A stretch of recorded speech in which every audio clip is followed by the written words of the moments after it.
favorite part of pump sites and non-diabetic people is that initial 20 minutes that you spend trying to explain to them what it is. And they're like, but a needle's inside of you. No, no, no, no. I use the needle to put it in. I take the needle out. Doesn't it hurt with the needle inside of you all the time? No, the needle's not in me all the time. I can move around pretty freely, it's just a little plastic catheter in there. Nothing too crazy, I could take it off. Right, like, oh, I see a needle right there. No, no, that just connects it, just puts the insulin in. The needle doesn't go into my skin.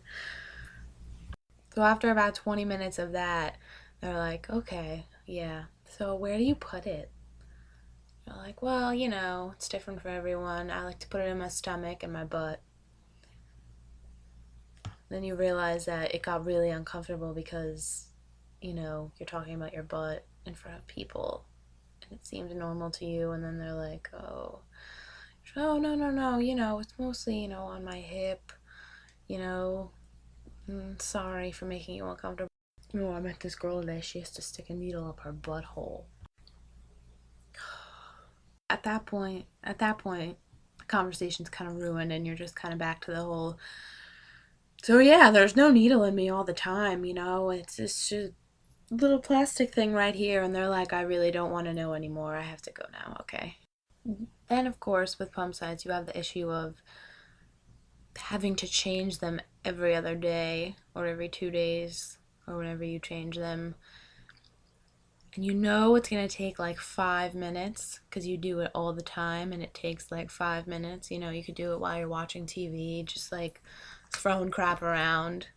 But in your head, it's like, I don't have time for this. I don't want to, I'll do it tomorrow. And then 4 days later, it's peeling off and starting to get an infection. And you're like, oh, yeah. Oh, that's not good. Something I like to do that I find very effective is force myself to change my site.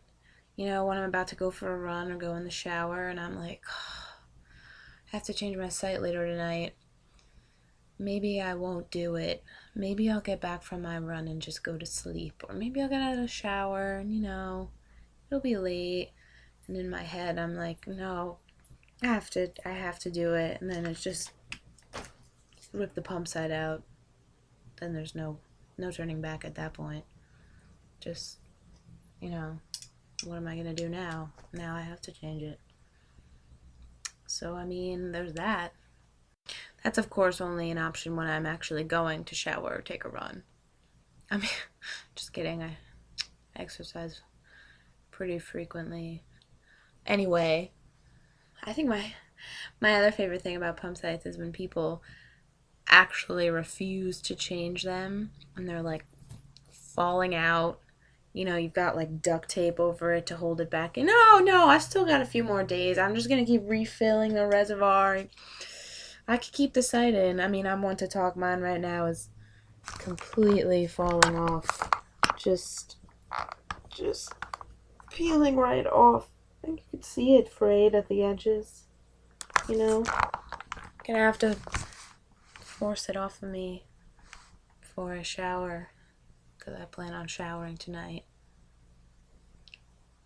Guess I'll have to change my site after all. But anyway, yeah, make sure you do that. Make sure you keep up on that because I know some people who've kept their site in for like 4 weeks and the size of the lump that grew under their skin was pretty disgusting. You don't want to be in the hospital. Oh, well, what brought you here today? Well, I left this cannula under my skin for 14 days. Sorry. I don't know why I'm here, how this happened. It could get pretty awkward.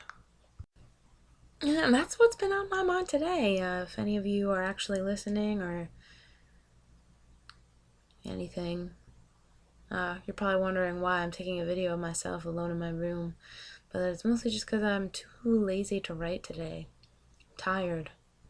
I've got to go for a run. I've got to shower. I've got to change my pump site.